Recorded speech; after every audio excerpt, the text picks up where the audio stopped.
વિશ્વકર્મા સમાજ દ્વારા બધાને એક અપીલ। જય વિશ્વકર્મા। દર અમાસના ભંડારામાં સમાજના ભાઈ બહેનો તરફથી ઉદાર હાથે સહયોગ અપાય તેવી બધાને પ્રાર્થના અને એ જ પ્રભુ વિશ્વકર્મા દાદાને પ્રાર્થના। જય વિશ્વકર્મા દાદા।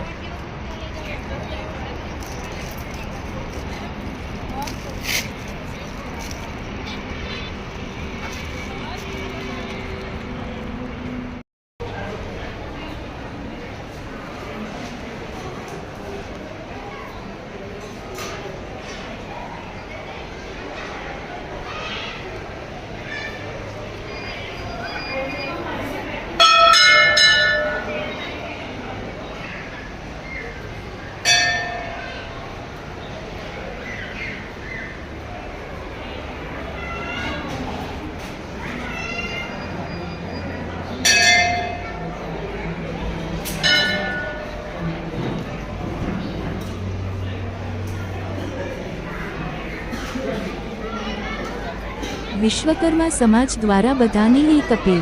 જય વિશ્વકર્મા। દર અમાસના ભંડારામાં સમાજના ભાઈ બહેનો તરફથી ઉદાર હાથે સહયોગ અપાય તેવી બધાને પ્રાર્થના અને એ જ પ્રભુ વિશ્વકર્મા દાદાને પ્રાર્થના। જય વિશ્વકર્મા દાદા। જય વિશ્વકર્મા।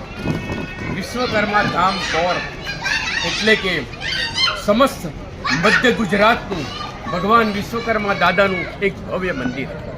મિત્રો, અમે વિશ્વકર્માના 5 પુત્રો લોહાર, સુથાર, સલાટ, કડિયા અને સોની, અમે બધા ભગવાન વિશ્વકર્માના છત્ર નીચે દર અમાસના દિવસે 5 થી 7 અમે બધા અહીંયા ભાઈઓ મળીએ છીએ અને અહીંયા ભગવાન વિશ્વકર્મા દાદાની મહાઆરતી થાય છે દર અમાસે। કેમ કે મનનો કારક ચંદ્ર અને ચંદ્ર અમાસના દિવસે સુષુપ્ત હોય છે। આજની અમાસ પર્ટિક્યુલરલી ફાગણ મહિનાની અમાસ એટલે શનિ મહારાજ કુંભ રાશિમાંથી મીન રાશિમાં પ્રવેશ કરશે અને એની સાથે બીજા 6 ગ્રહો પણ એટલે કે ટોટલ 6 ગ્રહો આજે મીન રાશિમાં પ્રવેશ કરશે।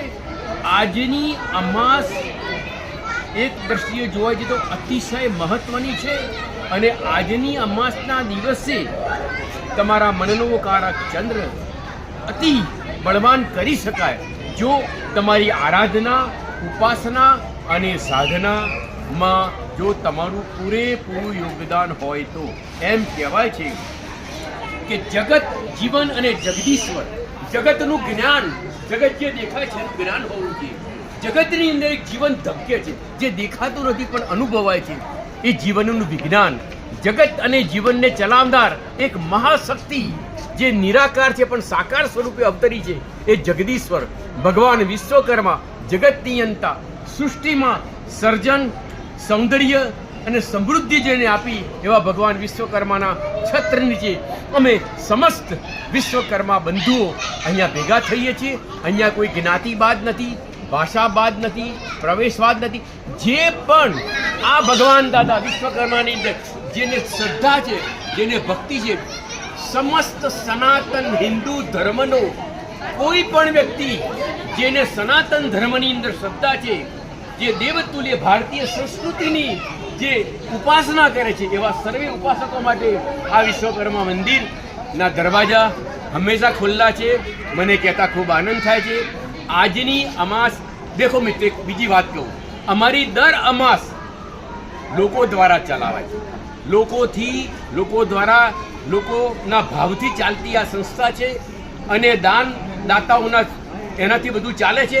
આજની અમાસ તો ભંડારો અમારા મિત્ર શ્રી નિખિલભાઈ ગજ્જરના તરફથી છે। જોરદાર આપણે બધા તાલી પાડીશું અને હું ભગવાનને પ્રાર્થના કરું કે ભગવાન નિખિલભાઈને ખૂબ તંદુરસ્તી આપે અને અમાને આવા દાતા મળતા રહે।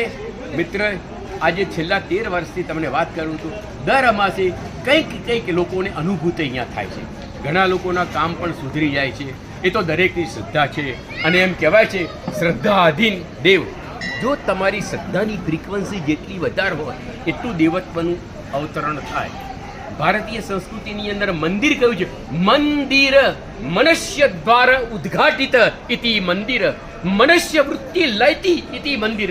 જે તમારા મનના બંધ દ્વારોને ખોલી નાખે અને તમારી મનની આસુરિક વૃત્તિઓનો લય કરે. ઇતિ મંદિરે હિન્દુ ધર્મની અંદર, સનાતન હિન્દુ ધર્મની અંદર, ભારતીય સંસ્કૃતિની અંદર મંદિરની ખૂબ વિશેષ મહત્વ છે.